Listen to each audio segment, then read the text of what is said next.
Hello. Hi, Elizabeth, how you doing? Good. Let me go get the waiting room. Okay.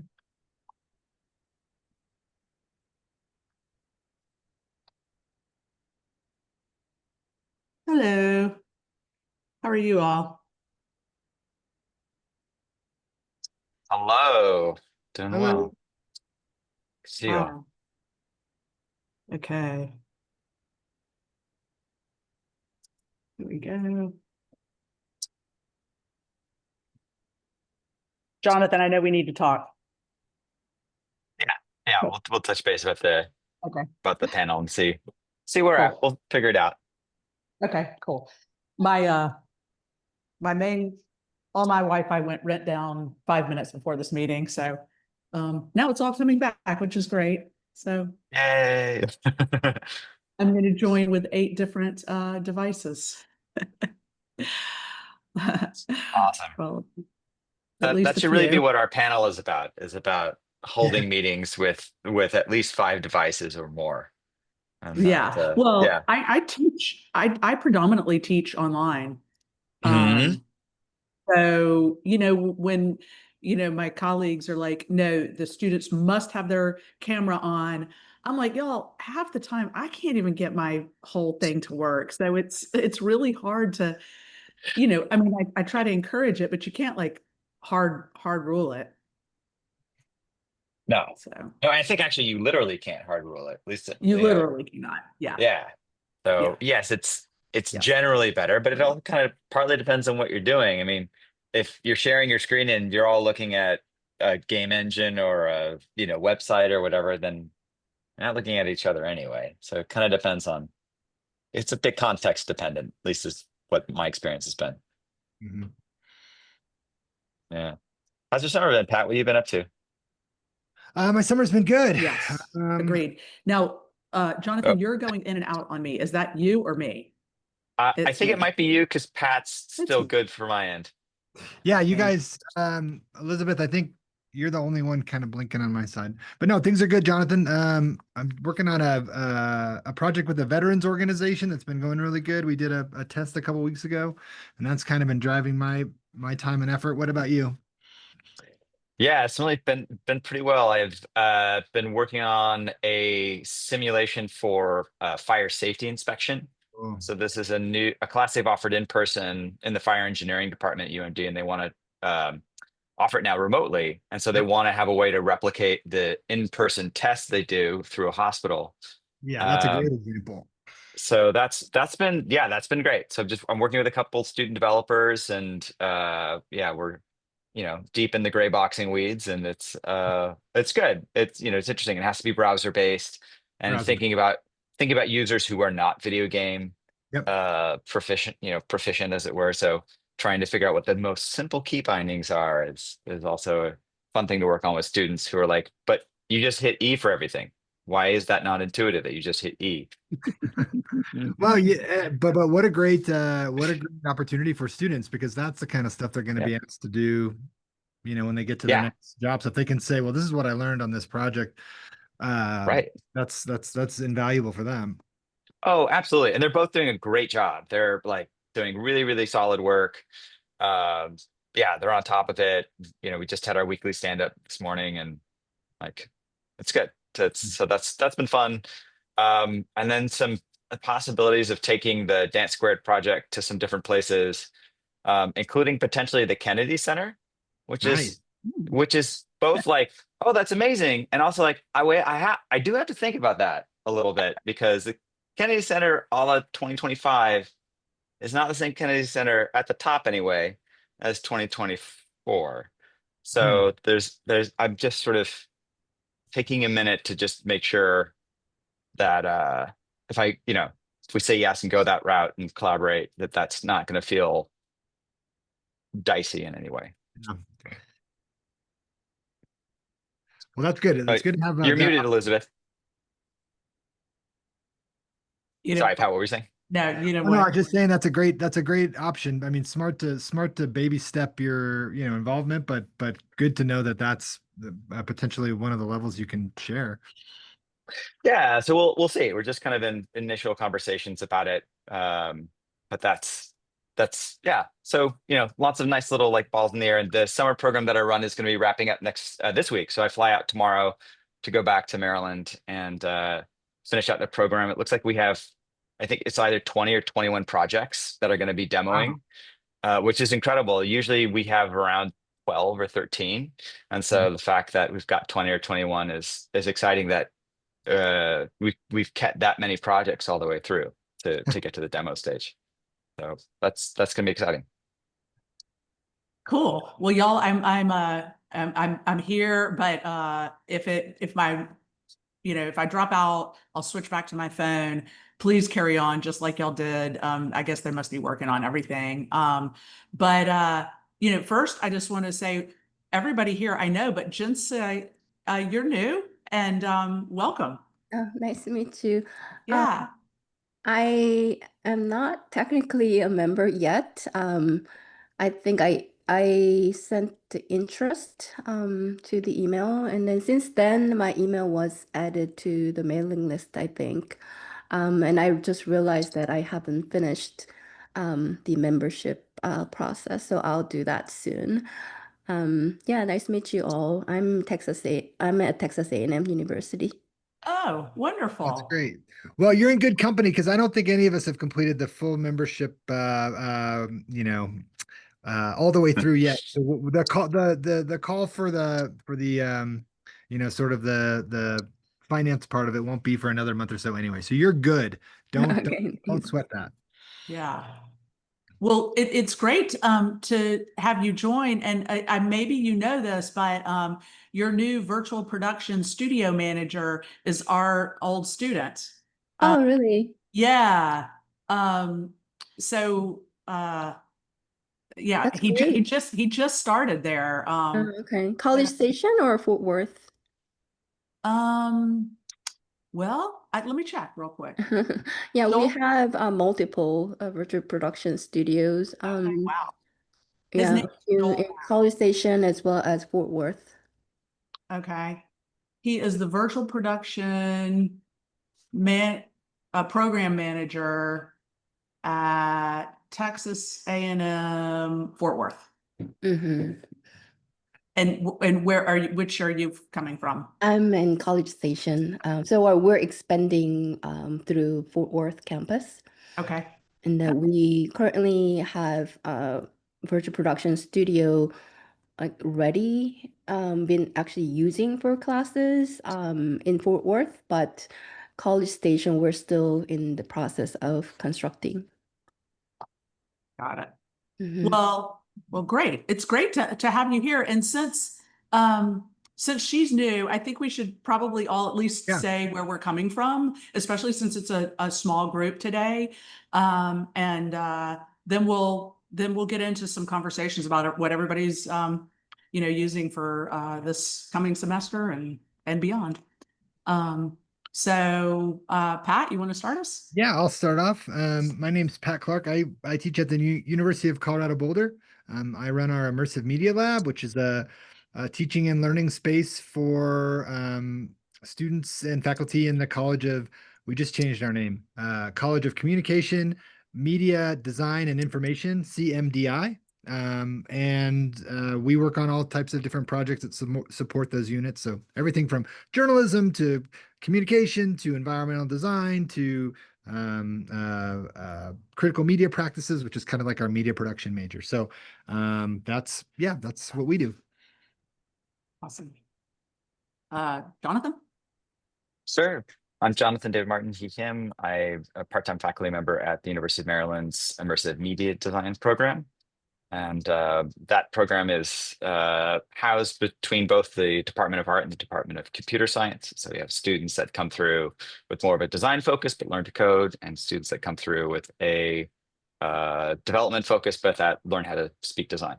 And so I teach augmented reality design classes, and I run, as I referenced, a summer program there that essentially throws open the doors to the IMD lab spaces for students all over campus who want to build their own works of immersive media for a fall arts festival. So it's kind of installation based work. Awesome. So welcome, Phoebe. I won't put you on the spot. We're introducing ourselves since there's some new folks here, and you seem fairly new too. So Jordan, you want to? Yeah, hey guys. I'm Jordan. I'm from Texas Immersive Institute at the University of Texas in Austin, so just down the way from you. And I work in our administrative. I'm kind of just popping in as a placeholder since Aaron, who I work for, is not able to hop on today. So, but it's good to be back and see you guys. Yeah, great to Likewise. see you. And congratulations on you now. How old is your child? Thanks. He's 3 months old. Oh. So a 2.5-year-old and a 3-month-old, and it is wild times. We got hit by the stomach. I've been back for like a week and a half, and we got hit by the stomach bug, and I was out half of last week. So, good times with 2 kids in daycare. But he's a dream. He's amazing. Awesome. It's been a crazy summer. Well, congratulations. Thank you. Well, I'll go next and then I'll let Phoebe go. I'm Elizabeth Strickler and I work at Georgia State University. And we have what we call a 3-story augmented and virtual reality production studio. And we have degrees in game design and game development, and then in media entrepreneurship, and then an MFA in special effects and virtual production. It's very hard. This is one of the things we talk about because like where do we couch? We do a ton of 3D work, but we don't really know how to couch it other than in game or entrepreneurship or special effects. Anyway, what's interesting is I'm jointly appointed in the Creative Media Industries Institute and in the business school. So I kind of bring a little bit of a business side to the whole thing. And I'm also the program manager for IXAlliance for this year. So Phoebe, thank you for filling out the form, Phoebe. I saw that you did. So thanks. Yeah, sorry. Speaking of kids, I had to drive my daughter somewhere. So, and I ended up in traffic, so I was a little late. But yeah, I'm Phoebe Titus, and I work with I'm up here in Vancouver, and I work with the UBC Emerging Media Lab. And I'm also a XR creator myself and a 3D artist. So we work with faculty members to put together usually in virtual reality or mixed reality, some teaching educational tools. So faculty members make presentations to us, and then we put together small teams of students, and I help advise everybody. So that's my role. oh, fantastic. Great. Well, so what I thought I would do is just talk to y'all a little bit about what the results were from it wasn't a massive response, but I got about 5 people to respond. This is, I promise you all, this is the smallest meeting. It's usually a little bigger than this, but it's sort of last hurrah of people, doing their vacations, etc. So the questions were, around what tools people are using. And we said sort of like in the 3D stack, just because we are in immersive, but I really think we should expand out from that. And what I'm hoping that we get out of this conversation is just what people are using, why they're using it, what they wished had happened, and kind of how they're not just the tool, but what the workflow is. And sort of what is the desired outcome and what is the workflow. So, just in reviewing what people used, there is 4 out of 5 people are using Unity, Blender, Adobe. Those seem to be the 3 top tools that people are using. And then, and this is before we get into AI, right? So we kind of talked about sort of what people are using, and then what people are using in AI and how they're integrating that. Then Unreal Engine comes in next in that area. And then we also talked about what devices. So what is the outcome? And everybody said MetaQuest Pro or MetaQuest 2 or Pro to some degree or another. Again, that's when there's a device used. Not everybody's using devices, very much not. So I guess what what I'd love to hear about is maybe everybody go around and talk about one tool that you're using that you're having a really successful, something that's successful, or a tool or a workflow. And then we're going to talk about what is not working. But I just would love to kind of, and it can kind of be in any, you can say what your goal is and then why that is working. And we'll just start with Pat because he's in the upper left corner of my screen. Cool. I'd be happy to start. So, just a little context with our program. So we are not a game design program, and this is exactly what I tell all of our students and parents when they come on tours and things like that. A lot of students say, "Well, I want to make games, so this is where I should be." And I say, I'm glad you want to make games, but we would be underserving you if that was the point. And the reason I want to provide that context is because a lot of these AI tools are really helpful for us because we don't have a curriculum that spans 4 years.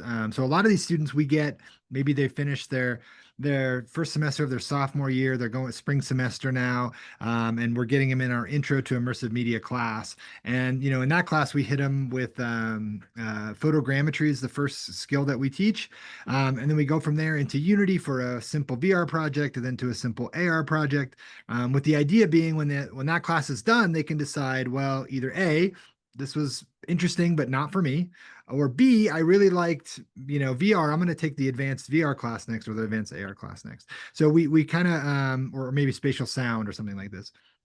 So that being said, we rely a lot on using like Claude to help students write code. So we talk a little bit how code works, but we just don't have the hours with them to break it down line by line and have them write things and perfect it as a code writer.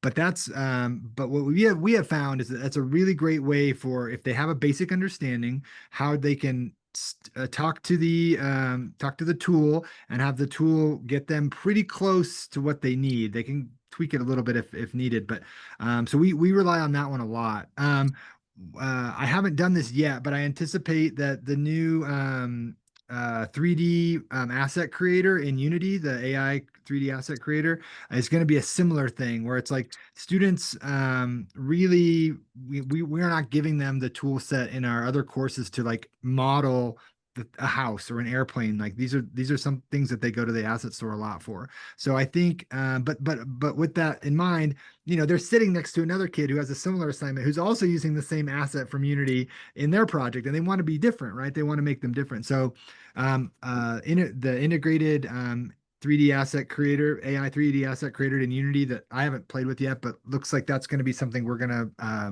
lean into quite a bit as well. For the things that we've tried that maybe we haven't had a ton of success with, we struggled a little bit with some of our like AI image and video generation units that we tried to do. Part of it was computing power, part of it was budget, part of it was managing accounts, and like one account would feed into another, and when a student kind of forgets that, or even if they're absent that day, when we're connecting all that, it was really tough for us to kind of get a lot of momentum behind that. I don't necessarily think the tool is bad. I just think the way we were teaching it or trying to integrate it was not probably done the best, which is why I was interested in the last talk that we did. There's some things I picked up there. But yeah, I think the successful things we really use and kind of lean into a lot is the code generation, specifically Claude is what we've been using. Looking forward to using the AI 3D modeling tools that are built into the new version of Unity.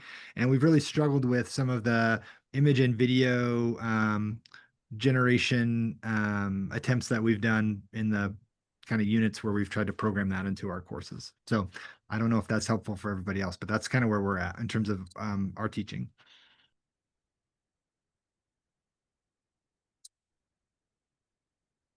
I think you're on mute, Elizabeth. Sorry, super interesting. I just wanted to ask a question. With the Claude code and with the built-in 3D asset generator in Unity, do you pay? Are you asking for them to pay a subscription? No, we're not. Okay. I don't think we used it to that point yet. And for photogrammetry, what are you using? Yeah, so for photogrammetry, we use so our lab is 12 seats Mac Studios and 4 PCs. So for photogrammetry, we use Metashape because it runs on Mac and PC. And so that's what we teach. But for the students who are really into it, and if there's a project that really needs to be done on a larger scale or frankly to a little bit better quality, we use reality capture on the PCs for students to use there. That's what we would prefer to teach everywhere, but we just don't have the seats. We don't have a full PC lab, so it doesn't work on everything. Got it. Thank you. Also, I forgot to tell you all, this is being recorded so that we can keep notes. Basically, it's like a note taker. So does anybody want to go next?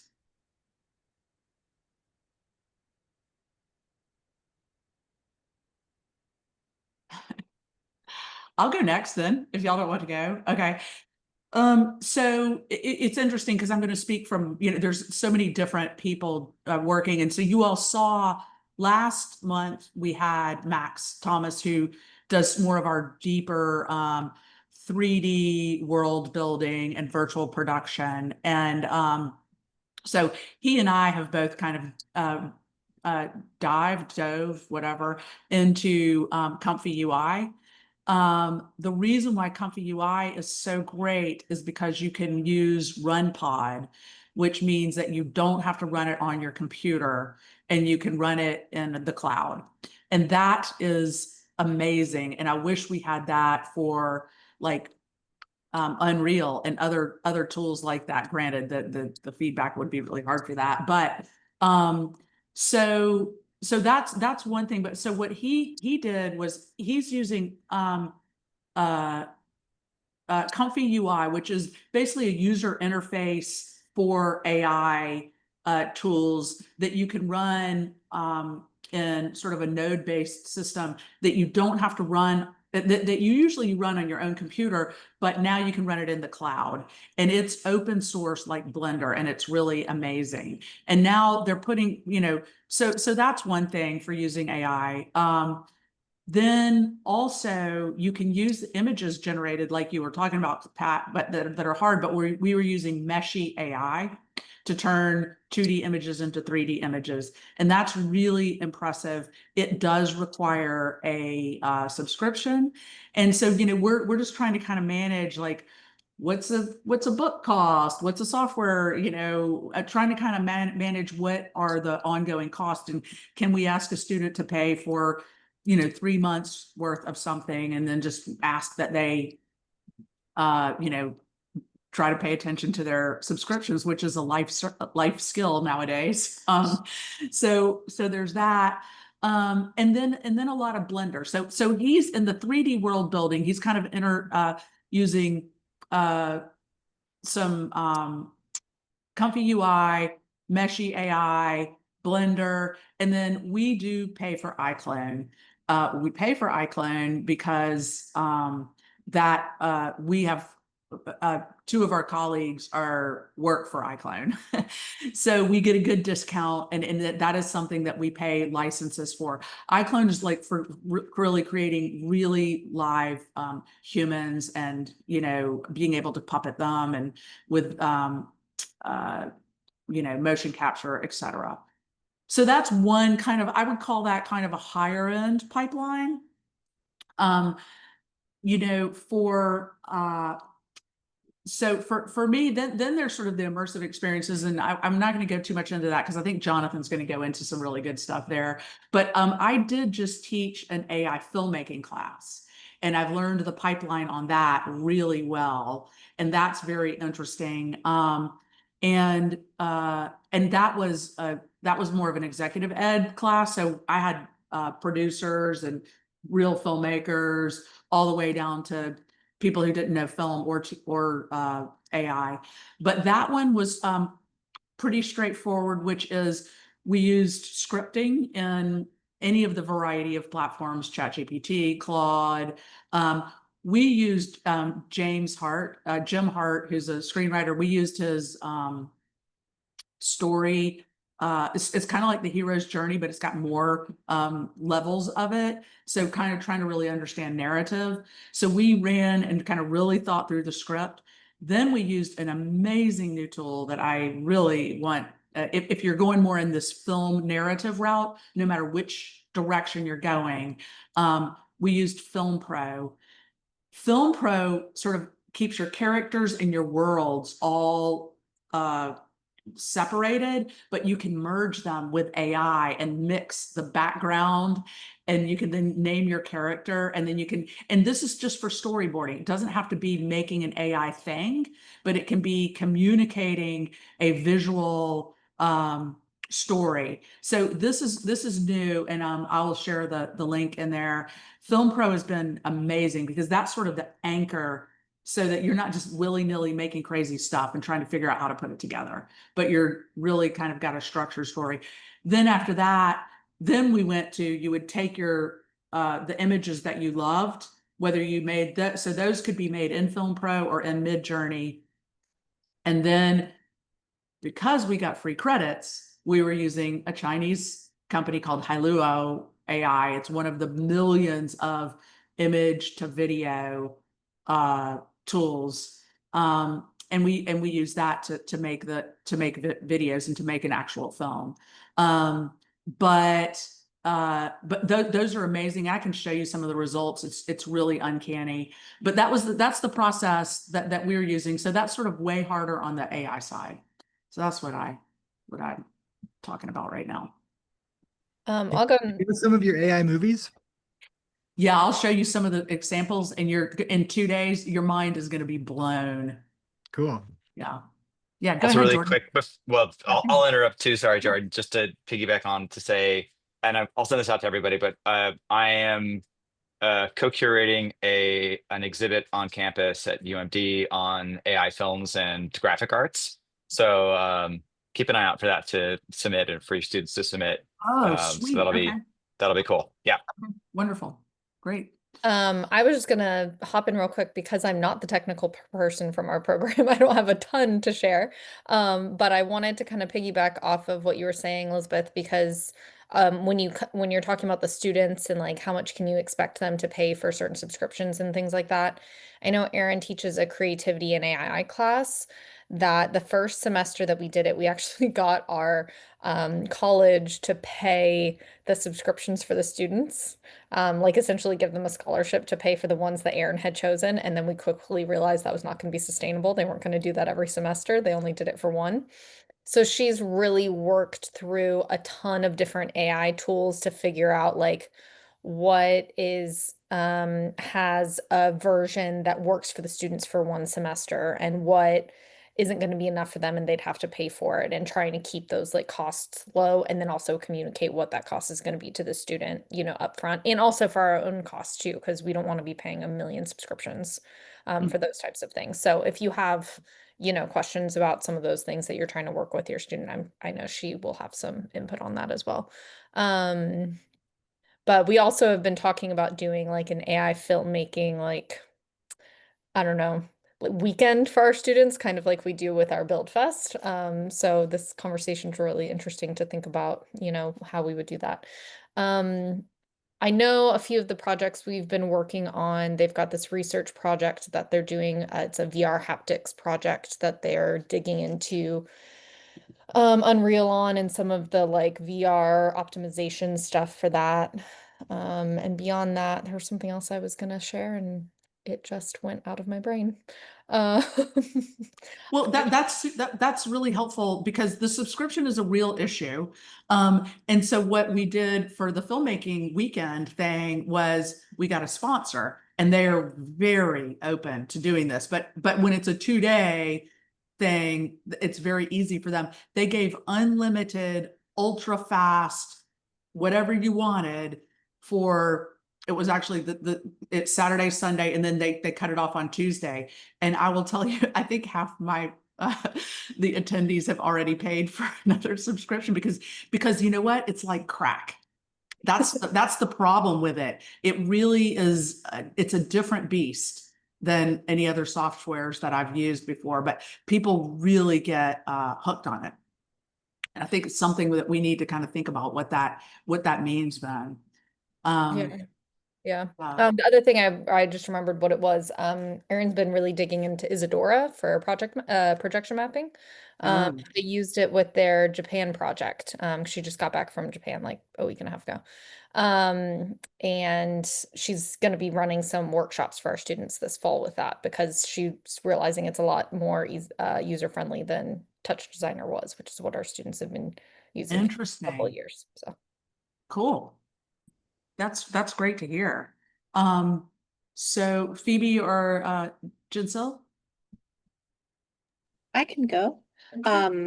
So just to piggyback on the idea of Touch Designer, sort of on a personal level, I keep trying to get the students excited about Touch Designer because I think it's really great in the way that it can work with a bunch of different hardware. But yes, it is not, especially for people who aren't familiar with Houdini and Python, it can be really complicated. Um, but in the lab, what we do a lot of is Unreal, and it's the rigging in it is great. So a lot of people who are used to animating in Maya have switched over to animating straight in Unreal, bringing metahumans in there, and that's been very successful. So that has really jumped out at us. We've really pretty much switched to that. The biggest problem with a lot of these tools is optimization because we're working for headsets, you know, the standalone headsets. And so trying to figure out how to balance the needs of optimization with the needs of trying to do what we're trying to do. We tend to just make MVPs and proof of concept things in our lab, so we're not really polishing a bunch of stuff. We don't use a ton of AI. We actually have a few projects where the ethics of AI are kind of part of the project. So like one of them is about using poetry, like creating procedural poetry. So we have some really interesting things like that and trying to figure out what data sets we're going to use, whether we're going to use a university only data set or whether we're going to use something larger. We do have a lot of like things where you interact with an AI, where, you know, there's certain characters who respond. So but we don't tend to use a ton of AI. And one thing I have noticed is that the students who watch all of the tutorials and get the AI you know, overview of them, they tend to not have really understood anything from it. So it's an interesting balance. Same with motion capture, the fact that it drops so many keyframes, it can be pretty hard to simplify it and make it something usable. So we do a lot of balancing between different tools, old traditional ones of just a straightforward keyframe animation of something that you made in Blender to, you know, using motion capture to, you know, create something that then, you know, an AI will interact with. So, but yes, Blender, Unreal are kind of our bread and butter these days. However, I really like the idea of working with things like Touch Designer that can be a little more hardware agnostic because I feel like the headset, the hardware is the thing that's about to change a lot. And so anything that we do that is just targeted for like a Meta Quest 3S is going to be obsolete very shortly. Yeah, that's interesting. I mean, and that's the world we navigate, which is so difficult. But what are y'all using for your motion capture? Oh, me? Yeah, we were just using the in Unreal, and I forget the name of the other one we were doing that we were bringing in. But you're just using camera based Oh, we're motion, just using camera. We're definitely not we're not using a studio. like I also insights or work at anything. Vancouver Film School, and they have a huge motion capture studio, and they also have AI filmmaking courses, but this is much more of a exploration lab, so we're just doing yeah, Got it. Got it. just film. Great. Great. Thank you. All right, Jinsel. Hey, so our program is so I have a different levels of engagement in terms of immersive media design, interaction design. So our program is visualization program. We have a history of you know, like pushing students to 3D production for a long time. So a lot of our students are actually working in Disney, Pixar, 3D animation studios. So historically, we have a very strong power to create 3D assets in our program. So it is easy for me to find good students. And also we have a lot of classes in the program. For example, 3D Maya studio classes, also, game design development classes, also interaction design classes. So our students are pretty well rounded, especially in undergrad program. So they go through like fine art background, also like, programming and 3D, also interaction design, those curriculum. So they are pretty well rounded students. We also have a great relationship with computer science department. So, like from computer science program, they also take game design development minor program. So a lot of students, we can easily find students who have a great development skills. So that's a kind of like a program department level engagement. And then from my lab and also Institute of Applied Creativity, we have a lot of collaboration with nursing schools and medical schools. So maybe I can talk more about that. But also I'm a artist and researcher, so I use immersive technology for creating art installations as well as collaborating with researchers and educators in different areas to create virtual reality and augmented reality tools for education. So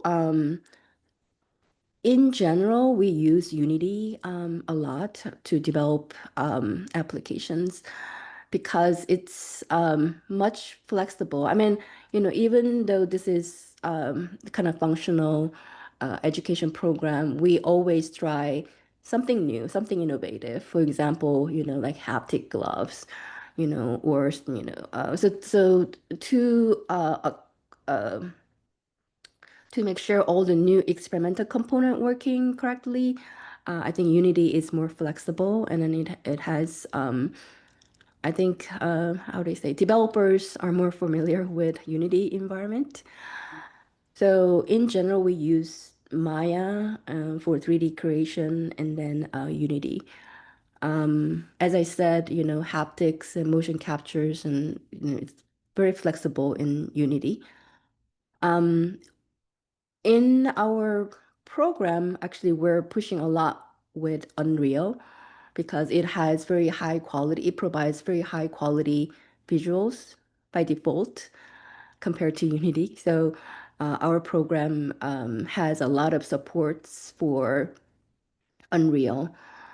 So we've been kind of like using both development environments, Unity and Unreal.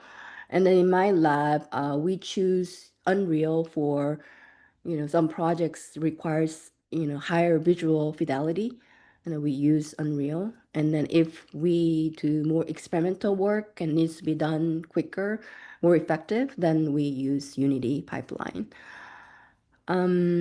Recently we do a lot of, I mean, we don't do much graphic generation using AI.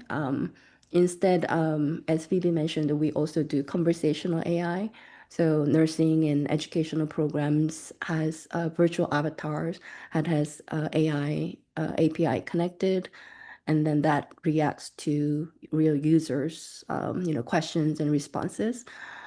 So that is what I've been doing, and our institute and then labs are focusing on. In terms of motion capture, we use Rococo system. That's quite affordable, and then result is manageable.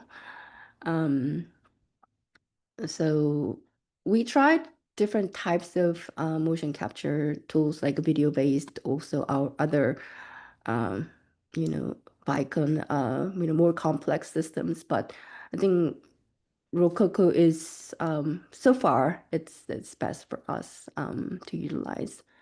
And I'm very interested in learning from all of you about using AI in the pipeline because like what we are doing is with very well trained students, like in the visualization program. But I know, this immersive technologies is not just for those who educated in that field, right? So hopefully we can open up, this possibility to wider group of students who are interested in integrating, this immersive technology with their content. That I guess, incorporating AI technology will be very beneficial. Well, Thank you. yeah, that's great. That's super rich information. And, just to your last point and kind of even what Phoebe said about how hard it is to learn Touch Designer, how hard it is to learn Unity, how hard it is to learn a new thing constantly, which is what we all do. AI is super helpful just in that, like, using AI in not necessarily the creative ways. Like, wouldn't it be amazing, Phoebe, if you could just run your code through that you've made through Unity or Unreal to be, and then just make it efficient, not make it beautiful, just make it efficient, the hard part, the yucky part, and also just for tech support and just learning constantly. I do feel like AI as a tech support has been tremendous, and just and like to Jonathan's point, writing code when you're not really a code writer, but you can make a blueprint and Unreal. But to Phoebe's point, the trade-off is you don't know what you're actually doing. So welcome, Lindsay, and welcome, Aja. Aja, what we're doing, oh, go ahead, Asia or Aja. Hi, Asia. Asia. Yeah, I'm happy to have you tell me more about what we're doing. Yeah, certainly. And I was just say, Elizabeth, I haven't chimed Oh, you in haven't yet, gone. so Okay, I well can then, I can Jonathan, also that why don't might you also model? sort of make it Yes. clear what's going on. Sorry, I got you. So But Jonathan will if model. you want to kind of like set the scene for her first, Elizabeth, then I'll jump in. You go ahead. Okay, great. So we're mostly just talking about the 3D tools and workflows that we use in our various institutions.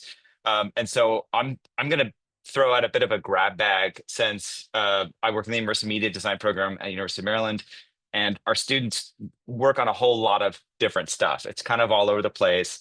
I work directly with them mostly on things within augmented reality and some virtual and mixed reality.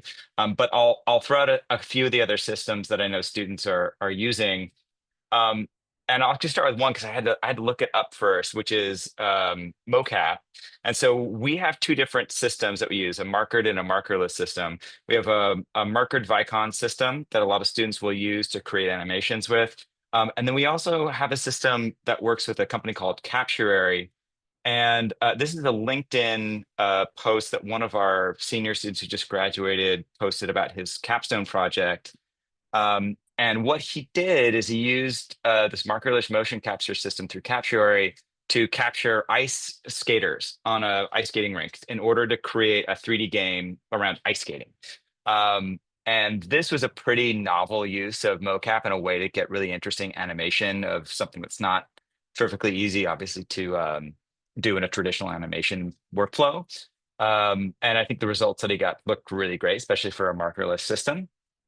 So that's something that's kind of been on my mind lately that I thought was pretty exciting. Taking a step back from that, a lot of the things that we use department-wise is Unity is kind of our bread and butter. That's what everybody learns.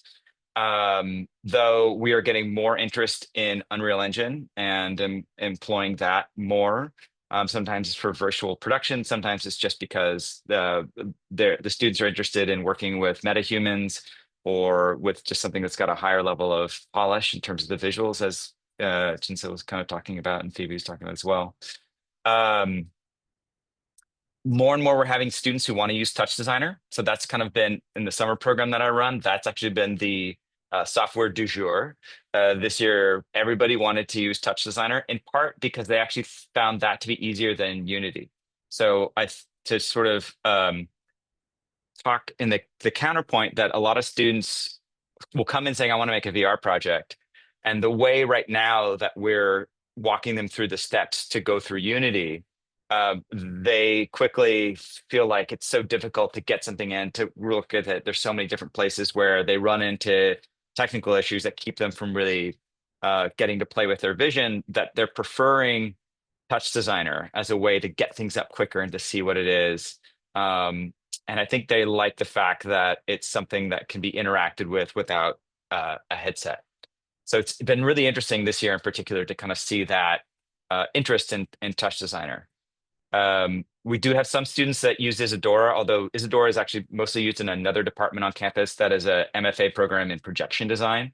And I brought in some one alum in particular who works mostly in Isadora to work with our students who are creating projection-based installations, especially if they want to do any projection mapping. Because yes, as Aaron is finding Isadora is great for projection mapping and show control, those sort of things. And I've used Isadora a lot in the immersive performance work that I've been doing. On the augmented reality side of things, still mostly in Unity and actually still mostly in Vuforia, which is interesting because that's something that's been around for a long time. I find that the students, especially if they're relatively new to Unity, Vuforia is something that lets them get up and running really quickly with augmented reality.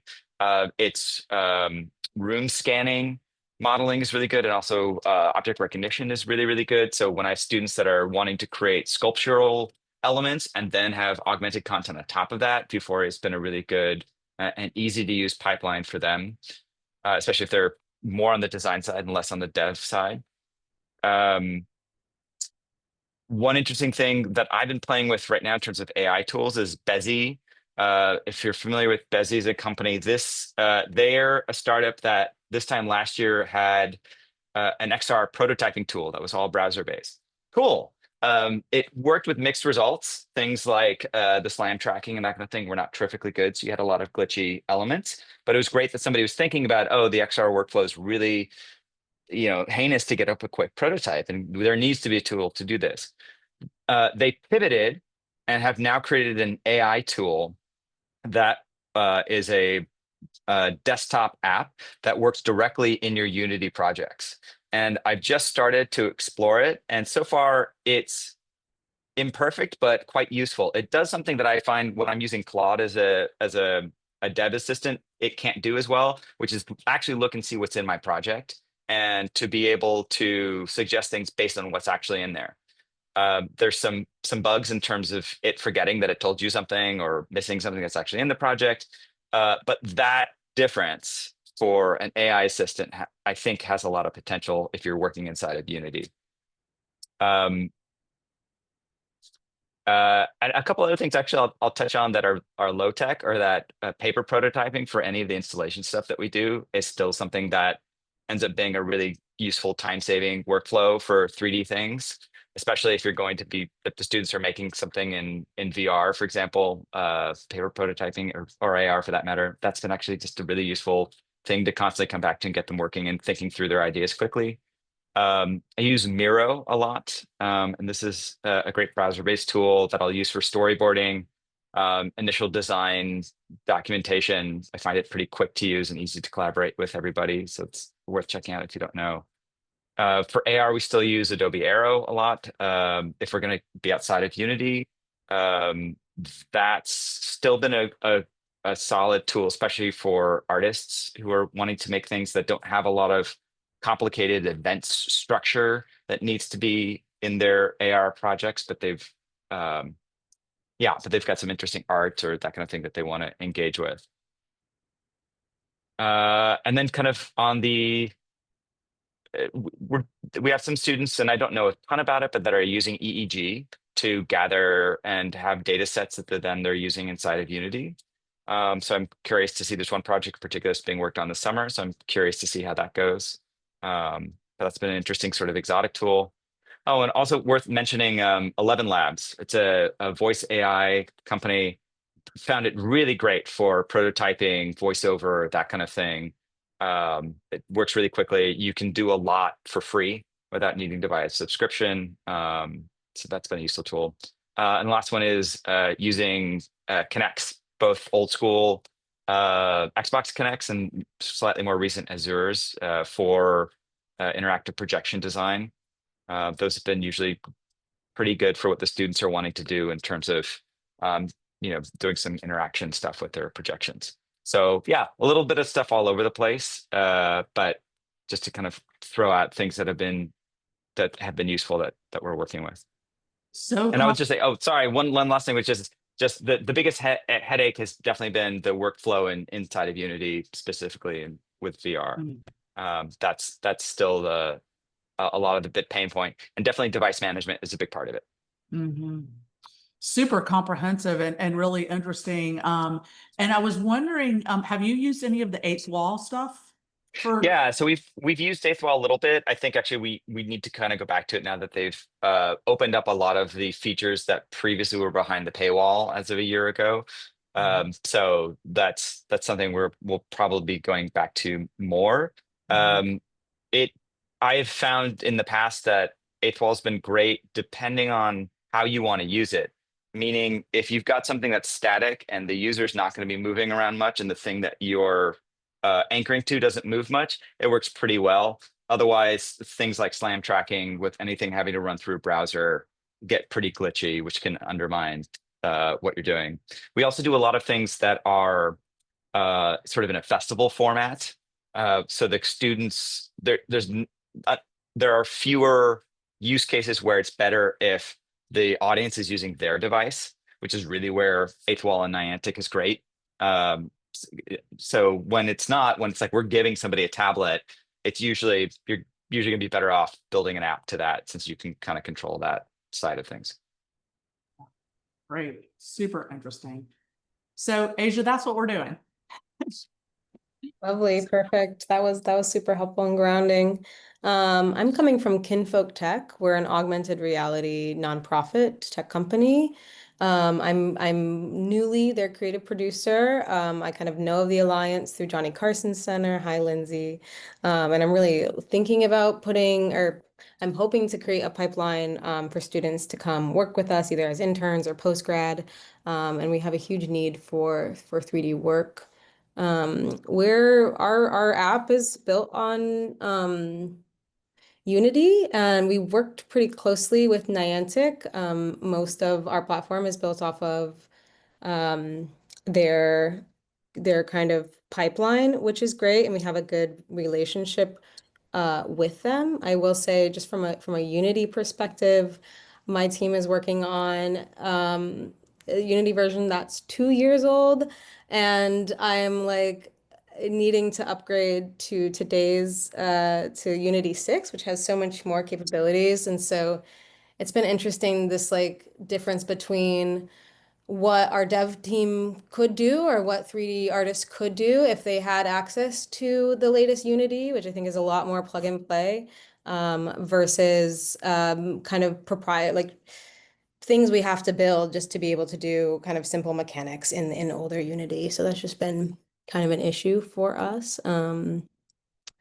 I'd say in terms of other 3D, you're talking about Connects earlier. We still use DepthKit sometimes. I know that's kind of an older tool. We just had a project that was at Tribeca called There Goes Nikki, which utilized DepthKit. I think always still nice if you're looking for like a really particular kind of like aesthetic.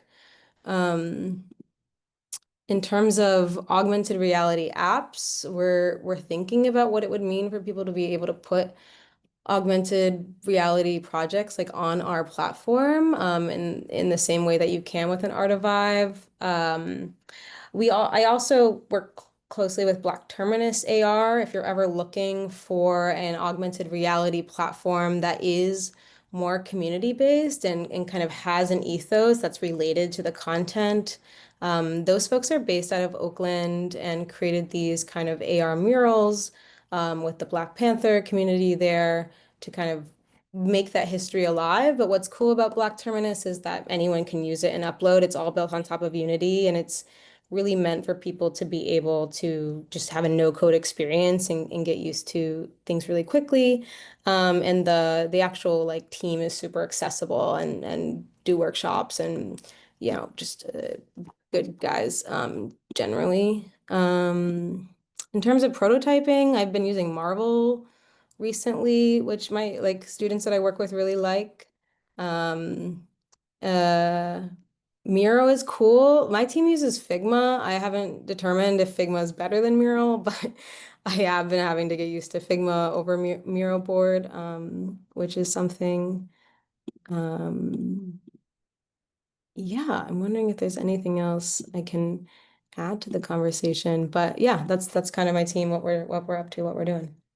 Oh, that's fantastic. I mean, it's really interesting because I think the outcome of what everybody's doing is really different too. So I kind of think I want to thank goodness this is being recorded. What a beautiful use of AI. But sort of the interactive stuff and the augmented reality is such a different process than like an interactive game that's going to stay. And like to Jonathan's point, are they going to use your device or are they going to use a device that is like really pre-built for everything? But all of this stuff is merging together. Asia, what is Marble? Marvel is like specifically for prototyping apps. I kind of push it to its limits in terms of what it's supposed to do. Basically, you take photos, you can create kind of clickable moments that go to other photos. You can kind of just do a full kind of wireframe, interactive wireframe pretty quickly with Marvel. Wow. Nice. Mhm. Very nice. Yeah, it's pretty cool. Great. Lindsay, you want to give us the rundown? I'm really not the best person to give the rundown, but I can tell you what I know, Okay. which is, yeah, we definitely use a lot of Unity and Unreal. Unreal, they've connected to our motion capture system, so we can use game engines for real-time performance, as well as for, of course, sort of more traditional use cases where you use them for digital outputs. But yeah, there's just a lot of different things that I've heard you all say that we already use, the Niantic eighth wall. Yeah, I kind of I don't know if there's any specific questions, but No, I just wanted to make sure we kind of like touched on, we're coming up to 5 o'clock and of course anybody is welcome to jump off, but I did kind of want to round out the conversation. And one of the things that I think we're starting to see, and we talked about this a little bit last time, but it's happening even faster, is that, why do you make content in 3D? You make content in 3D so that you can have different angles and different perspectives and move around the space. But we're starting to see AI do that. So the question is sort of like render versus generate now. And even like the doing like a room scan, once you've kind of done a room scan, then you can have all the stuff be generated on top of that, or you can have the room or the space be generated based on, suggestions. And I think that is a complexity or a simplicity of where we're going, because getting a room precisely rendered in 3D just so that you can move a camera around it, and I know everybody's doing something different, but I do think that's a really attention. What do you think about that in that area? I think that makes a lot of sense. I will kind of throw the other end of the spectrum from our related to some of the work that we've done recently, which is uh when it when it shouldn't be, it should be captured, not generated. If we're like, we did some cool stuff with some artwork a while back, and I know that was one of the selling points with some of the collaborators was to keep anything not how did they phrase it? Like anything that wasn't really there shouldn't be there. So they were really kind of counter to that. But I think what you're saying, Elizabeth, is really important too for those moments in the classroom where you just want to give you kind of want to take the path of least resistance so the students can feel like they've accomplished something that was frankly really monumental a couple years ago can be done in a class period now. And I think those opportunities utilizing some of those tools to generate versus render are important.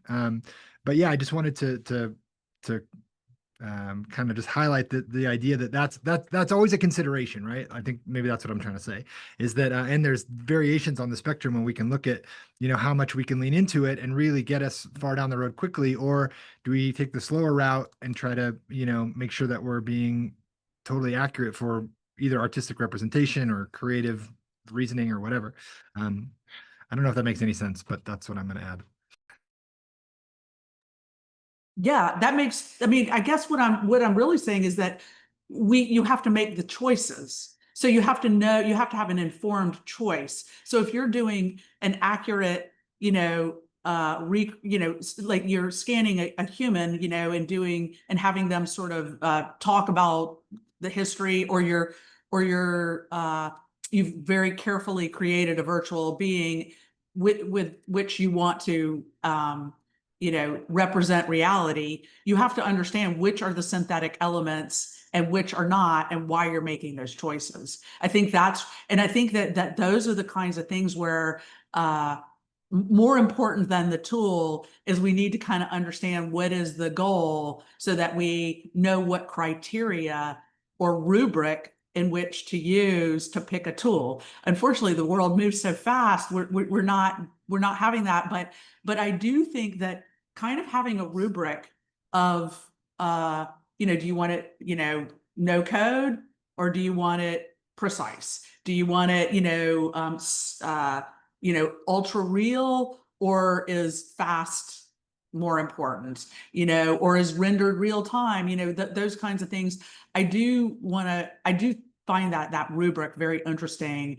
And I personally believe that picking the tool is the skill set that we're trying to teach our students, because that's what one of the hardest parts, in my opinion, in any project that you approach.